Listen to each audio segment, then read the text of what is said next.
You can't solve a problem with the same thing you created it with, your thoughts. Hi guys, welcome back to my channel. I'm here with Miko. Yeah, this video is something that is on a topic that I feel very strongly about, and that is overthinking. I am definitely someone who is an overthinker, someone who has a lot of thoughts, who has a very busy mind, who sometimes can be very anxious or worry. I've been able to find ways in order...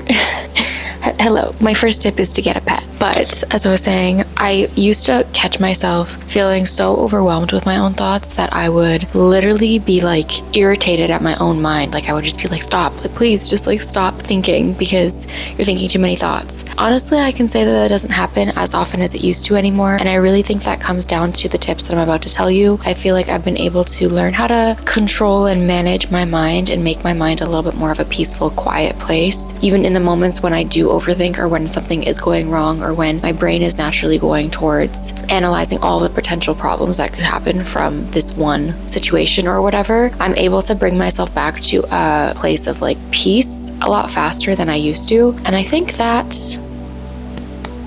is something to be very proud of. It makes life a lot easier because I feel like your mind is just so much of your world. Like your literally perception of the world is completely controlled by the mind, and if your mind is just all over the place, or your mind is just a place filled with worries or fear or negativity or just a lot of overthinking, it can make your world feel less beautiful and less easy and peaceful and nice. When I say overthinking, what I'm thinking of is having an amount of thoughts that feels overwhelming to you. Like for example, instead of having like one stream of thought or like two streams of thought, your brain is going like, let's say the situation is this pillow is starting to rip apart. The thought would be like, oh my gosh, well the pillow's starting to rip apart, I'm gonna have to pay to get a new one. How much is it gonna cost to get a new one? What if Miko eats the inside and then he starts choking and then what if people come over and they think that the pillow's broken so I don't take care of my home well? You know what I mean? Like just like a random stream of thought,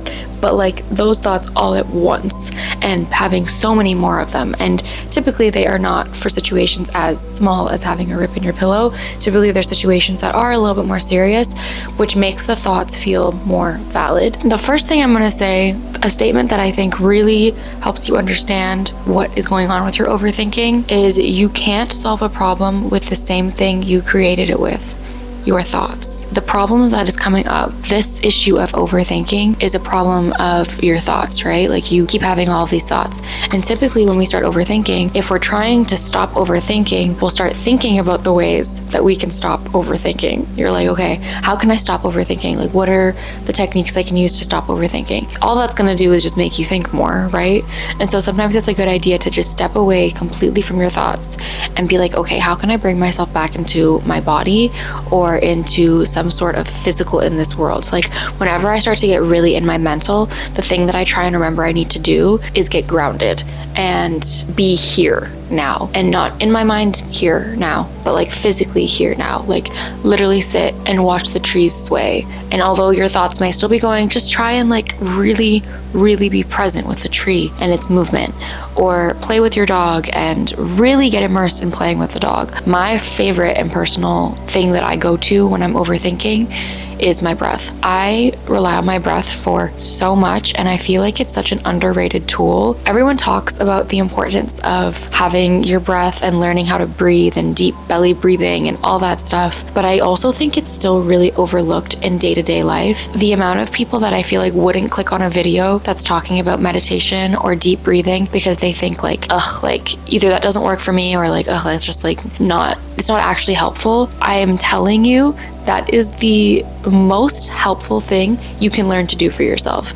And if you learn how to use your breath in moments when you aren't necessarily highly emotional, you're able to then use it in moments when you are highly emotional because you've practiced with it. I feel like sometimes we just forget how important our breath is. Our breath is literally our life force. Without our breath, nothing else in our body will happen. Those thoughts won't be happening. Heartbeat won't be happening. Your eyesight won't be happening. Like you breathing is the first thing that you do when you come come onto this earth, and it's the last thing you do before you leave this earth. Your breath is literally a portal to the spiritual realm in a way. To me, it feels like my connection to God. A lot of the times when I'm stressed, when I connect to my breath, I can feel that I'm still connecting with God. He can just know what I'm needing without me even having to say anything. Typically what I'm needing is just to be calmed, just to be made to feel safe and secure and okay. Like, it's just a reminder that everything is okay. And I feel like that is what your breath is. Your breath is literally a reminder that everything is okay. I want to kind of just give some tips that I use for using my breath. I want you to try them, and don't be so closed off to trying them or thinking that they won't make a difference. I swear to you, they make a difference. I didn't realize the power of my breath until I started yoga. And when I started yoga, I was like, holy shit, like, your breath is literally everything. Like, in any moment of stress, you can rely on that, and it'll help calm you down. It'll help regulate your system of fight or flight and tell your body that you can literally relax, and then that you can handle situations better from that place. It tells your blood pressure to slow down. It tells your thoughts to quiet and to relax. It tells literally everything in your body that everything is okay. And when you're having moments of overthinking, that's exactly what you need. You need something not to come solve the problem, or not to come think more about it, or not to analyze more. You need something to tell you that you are okay. And the more that you do that, you'll realize, like, okay, you can go into the state of being everything's okay, everything's gonna be fine. And then once you have a few moments in that, then you can go back into analyzing the situation from a much better, well-equipped place. And you're probably gonna have a better solution to whatever the problem was, or you'll probably have a clearer mind looking at these overthinking thoughts and being like, oh, that was just anxiety. Like, I don't actually need to worry about Miko choking on this pillow. The tips that I would say for breath are, first of all, learn how to focus your attention on your breath. Because a lot of the times when you're taught to just go in and out, it's an action that you can do while still having your brain go off. I mean, we do it even right now. I'm talking to you and I'm breathing, and I'm not paying attention to the fact that I'm breathing. So just noticing the breath is a really important thing. So I'm gonna try and walk through what I do when I'm noticing the breath, because I feel like maybe that'll be helpful.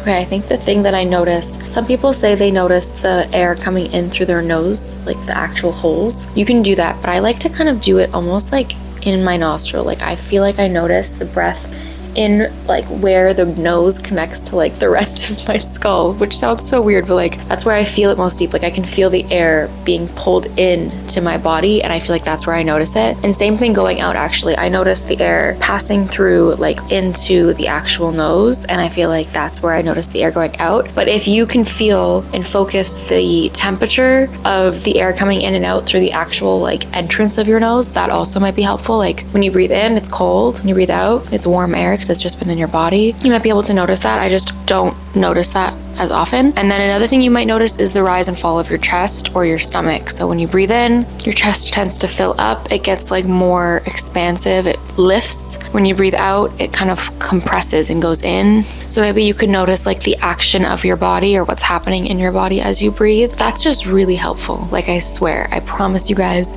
I'm not just saying this because I don't know why I wouldn't say it if it wasn't true, but I'm saying it because it's true. I'm saying it because it actually works, and it is the only thing that has made a big difference in the amount that I overthink. And it works. It just works. And the more you do it, the more that you connect with your breath as you overthink, and even just connect with your breath day to day, the more that you'll find you're able to overthink less. Like, your brain will just naturally do it less, because I don't know, something about your brain is just more regulated, I guess. Or I really don't know. I don't know why it is that it works so well, but it does. So please try it out. And if you have some reasons on why the breath is so powerful, please leave them down below, because I would love to know. There's a lot of science-based facts that I'm not spitting at you guys right now on what the breath does, but you can definitely Google that if you need some more proof and evidence in order to buy into this, because I get that. I'm also kind of the same way. If you've watched to this point in the video, comment down below a heart. I will see you in the next one. Please subscribe, by the way, if you're new here. If you guys aren't notified for my channel, definitely hit the little bell that's beside the subscription bar. That just basically will notify you on your phone that I've posted a video, so I don't get lost in the sea of your subscriptions in YouTube. And if you are subscribed, and if you have your notification bell, and if you like my videos, and if you comment on my videos,